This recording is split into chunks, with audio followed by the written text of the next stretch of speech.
आपका यूनिक प्रज्ञान यूट्यूब परिवार में हार्दिक स्वागत है, वंदन है, अभिनंदन है। प्यारे साथियों, अगर आप टीजीटी, पीजीटी, जीआईसी प्रवक्ता, एलटी ग्रेड अथवा यूजीसी नेट जेआरएफ के लिए तैयारी कर रहे हैं तो आपके लिए प्रैक्टिस सेट होने वाला है काफी लाभकारी। इस प्रैक्टिस सेट को हल करना प्रारंभ करें इससे पूर्व अगर वीडियो को पहली बार देख रहे हैं अथवा चैनल पर नए हैं तो कृपया चैनल को सब्सक्राइब कर लें और बगल में बने हुए बेल आइकन से ऑल बटन को प्रेस करें जिससे कि आने वाली नई वीडियो की नोटिफिकेशन आपको सबसे पहले मिल सके। तो बिना समय गंवाए प्रारंभ करेंगे पाठचर्या और देखेंगे आज की पाठचर्या का पहला प्रश्न। ट्रेजेडी का लेखक हमारे विवेक को नष्ट कर हमारी वासनाओं को जागृत करता है, उनका पोषण करता है। अतः काव्य का सत्य वास्तविक सत्य नहीं होता। यह कथन किसका है? इसका आपको उत्तर बताना है और इस प्रश्न का उत्तर अगर आपने चयनित किया है प्लेटो को तो बिल्कुल राइट आंसर के साथ है। अगला प्रश्न है कि अरस्तु के अनुकरण सिद्धांत में अनुकरण का आशय क्या है? अरस्तु के अनुकरण सिद्धांत में अनुकरण का आशय क्या है, इसका आपको जवाब बताना है और इसका उत्तर अगर आपने चयनित किया है विकल्प डी पुनः सर्जन तो राइट आंसर है आपका। अगला प्रश्न है कि काव्य को प्रकृति की अनुकृति किसने माना है? काव्य को प्रकृति की अनुकृति किसने माना है? इसका उत्तर हो जाएगा विकल्प ए अरस्तु। अगला प्रश्न है कि चित्रकार अथवा किसी अन्य कलाकार की ही तरह कवि भी अनुकरता है, यह कथन किसका है? तो इसका जवाब हो जाएगा विकल्प अरस्तु सी राइट आंसर हो जाएगा। चित्रकार अथवा किसी अन्य कलाकार की ही तरह कवि भी अनुकरता है, यह कथन है अरस्तु महोदय का। अगला प्रश्न है कि निम्नलिखित दार्शनिक विचारों में कौन सा विचार असंगत है? तो प्लेटो ने कहा कि बौद्धिक आनंद को स्वीकार किया है, प्लेटो ने बौद्धिक आनंद को स्वीकार किया है, इंद्रिय को नहीं। यह तो सही कथन है। और अरस्तु प्राकृतिक पदार्थ परमात्मा द्वारा उद्भूत है, यह भी कथन सही है। क्रोचे ने कहा कि कविता सौंदर्य के माध्यम से तत्कालिक आनंदोद्रेक के लिए भावों को उद्वेलित करती है, यह तर्क संगत नहीं है। बाकी लॉन्जाइनस ने कहा कि साहित्य का संबंध तर्क से नहीं कल्पना द्वारा पाठक को अभिभूत करता है। तो सारे ही विकल्प इसके सही हैं, सी को छोड़ करके विकल्प सी इस प्रश्न का राइट आंसर हो जाएगा। अगला प्रश्न है कि अरस्तु के अनुकरण सिद्धांत में किसकी उपेक्षा मिलती है? तो अरस्तु के अनुकरण सिद्धांत में उपेक्षा मिलती है कवि की अंतश्चेतना की, बी विकल्प इसका राइट आंसर। अगला प्रश्न है कि आइए रिचर्ड्स की पुस्तक प्रैक्टिकल क्रिटिसिज्म में अर्थ का कौन सा प्रकार नहीं है, इसका आपको जवाब बताना है और इसका उत्तर अगर आपने चयनित किया है विकल्प डी कला तो बिल्कुल राइट आंसर के साथ। अगला प्रश्न है कि टी.एस. इलियट ने अवैयक्तिक काव्य सिद्धांत का प्रतिपादन अपने कौन से निबंध में किया है? तो जवाब हो जाएगा इसका विकल्प a tradition and individual talent, A विकल्प इसका राइट आंसर। अगला प्रश्न है कि टी.एस. इलियट ने काव्य में कवि व्यक्तित्व के स्थान पर स्थापित किया है। तो इस प्रश्न का उत्तर हो जाएगा विकल्प ए परंपरा और इतिहास बोध को, ए विकल्प इसका राइट आंसर। अगला प्रश्न है कि वर्ड्सवर्थ ने काव्य का प्रतिपाद्य किसको माना है? तो वर्ड्सवर्थ के अनुसार काव्य का प्रतिपाद्य जनसाधारण का जीवन और प्रकृति है, विकल्प ए इसका राइट आंसर। अगला प्रश्न है कि कल्पना मानव मस्तिष्क की बिंब विधायनी शक्ति है, यह कथन किसका है? कल्पना मानव मस्तिष्क की बिंब विधायनी शक्ति है, यह कथन किसका है? इसका आपको जवाब बताना है और इस प्रश्न का उत्तर अगर आपने चयनित किया है विकल्प डी कालरीज को, तो राइट आंसर के साथ है। अगला प्रश्न है कि क्रोचे के अभिव्यंजना के 4 स्तरों में कौन सा स्तर इसमें से असंगत है, इसका आपको जवाब बताना है।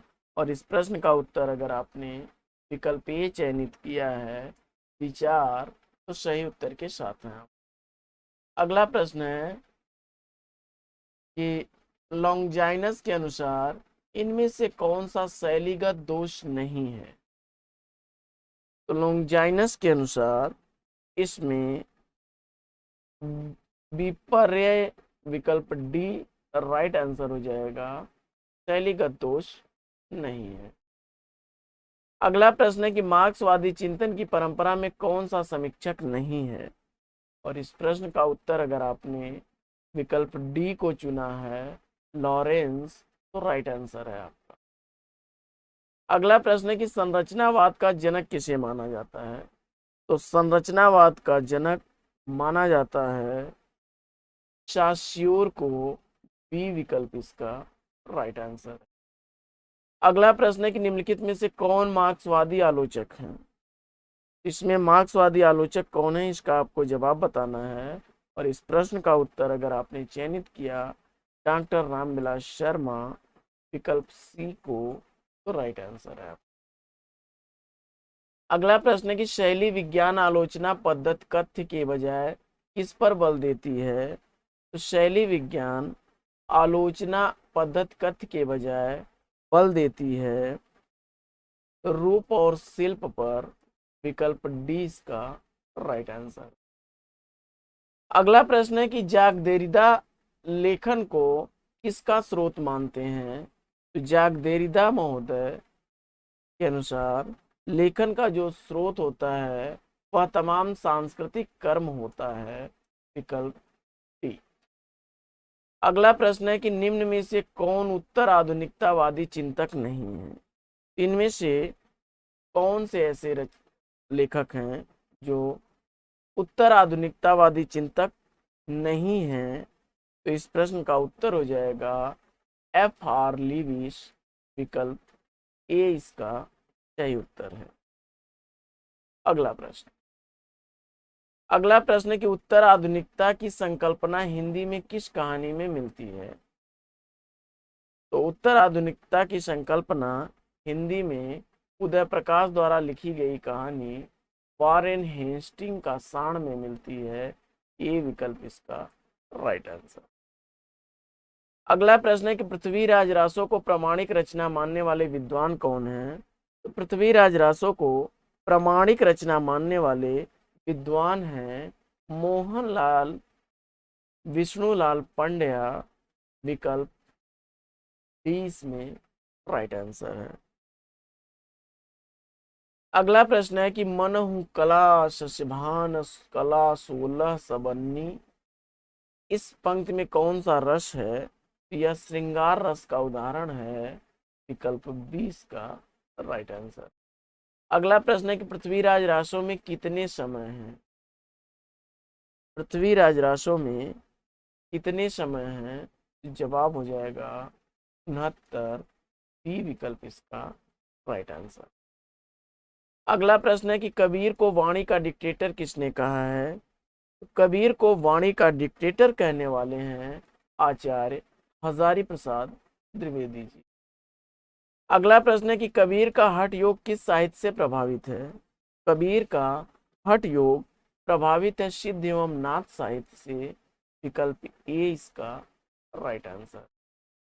अगला प्रश्न है कि विरह भुअंगम तन बसय मंत्र न लागय कोय, विरह भुअंगम तन बसय मंत्र न लागय कोय, राम वियोगी ना जीवय जीवय तो बौरा होय।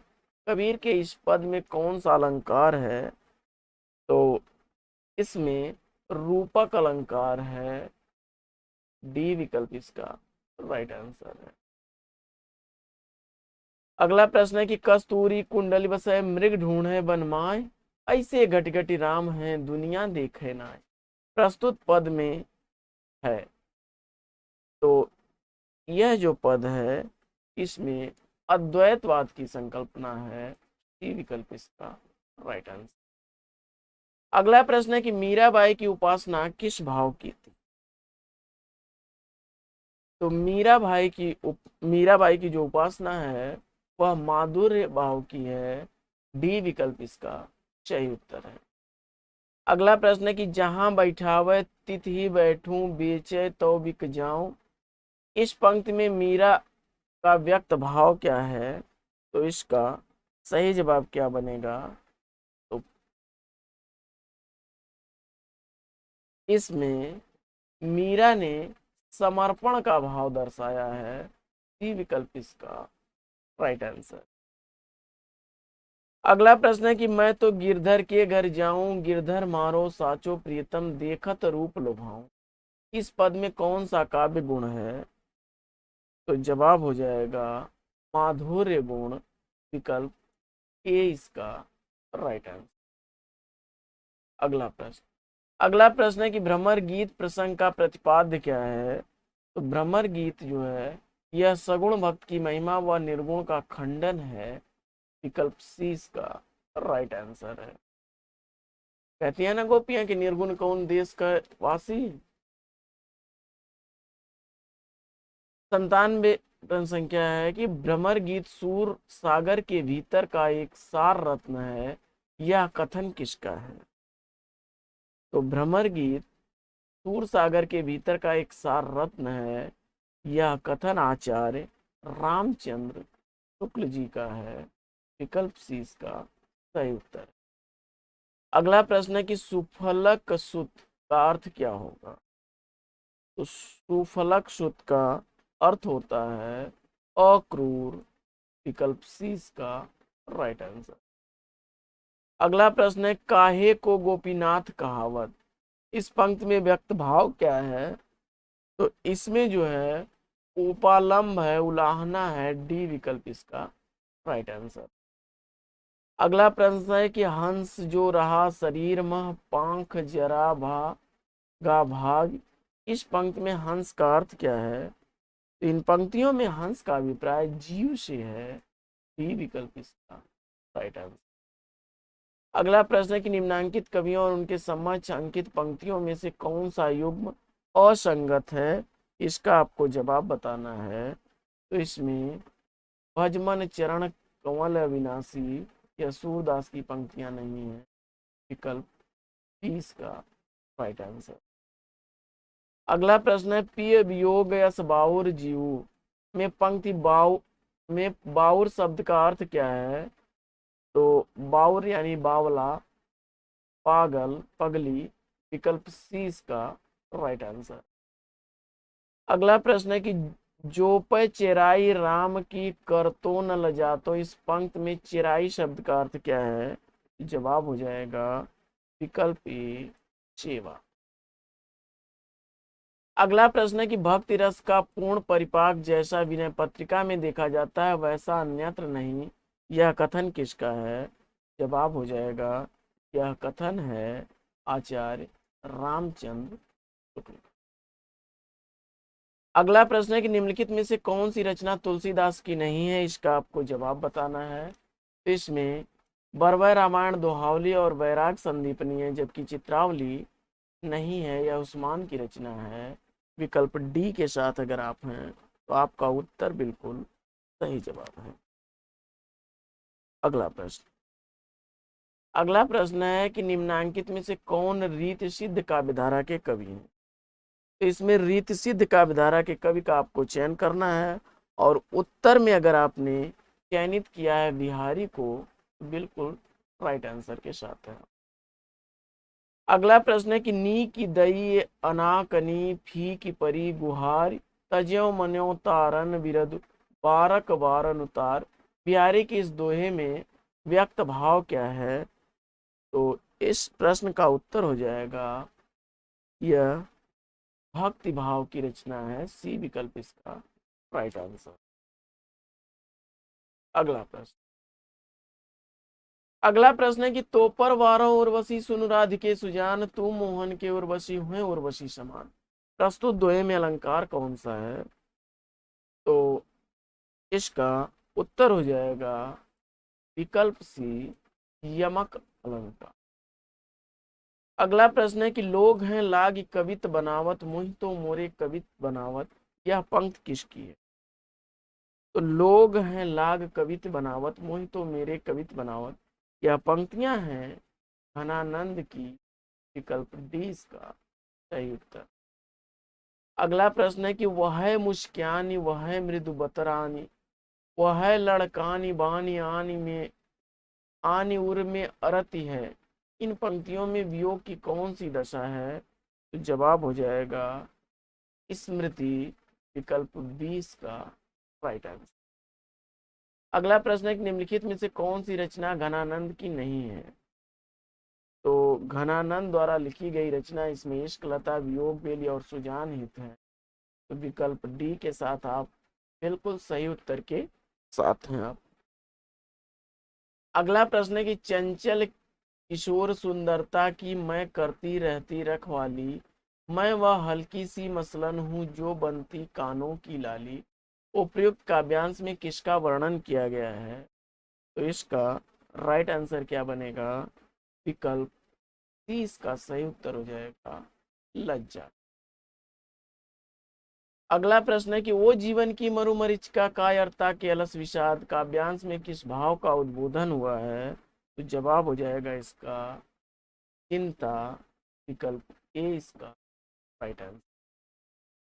अगला प्रश्न है कि उज्जवल वरदान चेतना का सौंदर्य जिसे सब कहते हैं, इसमें अनंत अभिलाषा के सपने सब जगते रहते हैं, प्रस्तुत पंक्तियां कामायनी के किस सर्ग से उद्गृत हैं?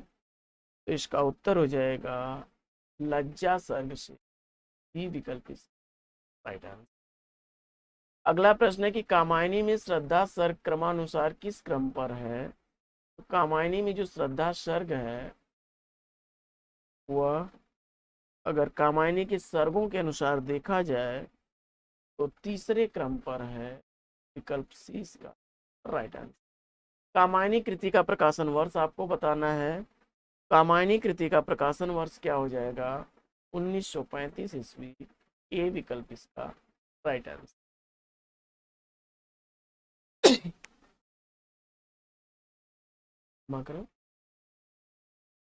अगला प्रश्न है कि वह एक और मनु रहा राम का जो न थका, जो नहीं जानता दैन्य नहीं जानता विनय, काव्यांश में राम की किस विशेषता की ओर संकेत किया गया है? इसका आपको जवाब बताना है और इस प्रश्न का उत्तर अगर आपने चयनित किया है विकल्प ए दृढ़ निश्चय, तो राइट आंसर। अगला प्रश्न है कि राम की शक्ति पूजा कविता की प्रारंभिक पंक्ति कौन सी है? तो राम की शक्ति पूजा की प्रारंभिक पंक्ति है इसमें रवि हुआ अस्त ज्योति के पथ पर लिखा मर। विकल्प बी इसका राइट आंसर। अगला प्रश्न है कि धिक जीवन को जो पाता ही आया विरोध, राम का यह कथन किसके जीवन की त्रासदी है? जवाब हो जाएगा निराला के। अगला प्रश्न है कि गोदान का गोबर किस वर्ग का प्रतिनिधित्व करता है? तो गोदान उपन्यास जो प्रेमचंद द्वारा लिखा गया है, इसमें जो गोबर या गोवर्धन पात्र है वह प्रतिनिधित्व कर रहा है रूढ़ विरोधी नई पीढ़ी के किसान युवक का। विकल्प 20 का राइट आंसर। अगला प्रश्न है कि गोदान का कौन सा पात्र प्रेमचंद के प्रगतिशील विचारों का वाहक माना जाता है? तो जवाब हो जाएगा प्रोफेसर मेहता। ही विकल्प राइट आंसर। अगला प्रश्न है कि डॉक्टर हजारी प्रसाद द्विवेदी द्वारा विरचित निम्नांकित कृतियों में से कौन सी कृति उपन्यास विधा से संबद्ध नहीं है? तो इसका जवाब हो जाएगा विकल्प डी उटज। अगला प्रश्न है कि बाण भट्ट की आत्मकथा सर्वप्रथम किस पत्रिका में प्रकाशित हुई? तो बाण भट्ट की आत्मकथा का प्रकाशन हुआ था विशाल भारत पत्र में। ए विकल्प इसका राइट आंसर। अगला प्रश्न है कि स्त्री की सफलता पुरुष को बांधने में है किंतु सार्थकता पुरुष की मुक्ति में है, बाण भट्ट की आत्मकथा में यह कथन किसका है? तो जवाब हो जाएगा महामाया भैरवी का कथन है। ई विकल्प इसका राइट आंसर। अगला प्रश्न है कि बाण भट्ट की आत्मकथा एक क्या है? तो बाण भट्ट की आत्मकथा लिखी गई रचना जो है यह एक तरह से जीवन मूल्यों पर आधारित उदात्त प्रेम कथा है। विकल्प डी इसका सही उत्तर है। अगला प्रश्न है कि आधे अधूरे नाटक के मूल कथानक में क्या है? तो जवाब हो जाएगा पारिवारिक विघटन तथा दाम्पत्य संबंधों, कटुता व रिक्तता। सी विकल्प इसका सही उत्तर है। अगला प्रश्न है कि आधे अधूरे नाटक में पुरुष एक कौन है? तो जवाब हो जाएगा महेंद्र नाथ। विकल्प ए इसका सही उत्तर है। अगला प्रश्न है कि निम्नलिखित में से मोहन राकेश का नाटक कौन सा नहीं है? इसमें मोहन राकेश का कौन सा नाटक नहीं है, इसका आपको जवाब बताना है। और इसका उत्तर अगर आपने सेलेक्ट किया विकल्प डी अंधा युग, तो राइट आंसर है आप। अगला प्रश्न है कि शुक्ल जी के अनुसार दुख के वर्ग में जो स्थान भय का है वही स्थान आनंद वर्ग में है। तो जवाब हो जाएगा इसका विकल्प ए उत्साह का। अगला प्रश्न है कि आचार्य रामचंद्र शुक्ल के अनुसार श्रद्धा के प्रकार हैं। तो आचार्य शुक्ल के अनुसार श्रद्धा प्रतिभाशील और साधन है। विकल्प ए इसका राइट आंसर। अगला प्रश्न है कि निम्नलिखित में से किस कहानी का पात्र सुमेलित नहीं है, इसका आपको जवाब बताना है। और इस प्रश्न का उत्तर अगर आपने चयनित किया है विकल्प डी परिंदे महेश्वर, तो राइट आंसर। अगला प्रश्न है कि मृत्यु के कुछ समय पहले स्मृति बहुत साफ हो जाती है, जीवन भर की घटनाएं एक एक करके सामने आती हैं, सारे दृश्यों के रंग साफ होते हैं, समय की धुंध बिल्कुल उन पर से हट जाती है। उपयुक्त गद्यांश किस कहानी से उद्गृत है? जवाब हो जाएगा उसने कहा था। विकल्प ए इसका राइट आंसर। अगला प्रश्न है कि अज्ञेय की रोज कहानी किस अन्य नाम से जानी जाती है? तो इसका उत्तर हो जाएगा विकल्प सी गैंग्रीन नाम से जानी जाती है। अगला प्रश्न है कि अगर दोनों साधु होते तो उन्हें संतोष और धैर्य के लिए संयम और नियम की बिल्कुल जरूरत न होती। यह तो इनकी प्रकृति थी, विचित्र जीवन था इनका। उपयुक्त कथन किस कहानी से उद्गृत है? जवाब हो जाएगा विकल्प बी कफन। और अगला प्रश्न है कि परिंदे कहानी में नई कहानी की शुरुआत मानने वाले समीक्षक कौन है? तो परिंदे कहानी से नई कहानी की शुरुआत मानने वाले समीक्षक डॉक्टर नामवर सिंह हैं। विकल्प सी इसका राइट आंसर हो जाएगा। तो साथियों पाठचर्या कैसी लगी कमेंट्स करके जरूर बताइए। तो आज की पाठचर्या लेगी यहीं पर विराम, लेकिन हम ले आपसे विदा उससे पूर्व वीडियो को लाइक और शेयर कर दीजिएगा। चैनल पर अगर पहली बार होंगे तो चैनल को सब्सक्राइब कर लीजिएगा। फिर मिलते हैं आपसे अगले वीडियो में एक नए प्रकरण, एक नए टॉपिक, एक नए अंदाज में। तब तक के लिए लेंगे आपसे विदा। आपका जीवन मंगलमय हो। बेस्ट विशेष बेस्ट आप लग। जय हिंद।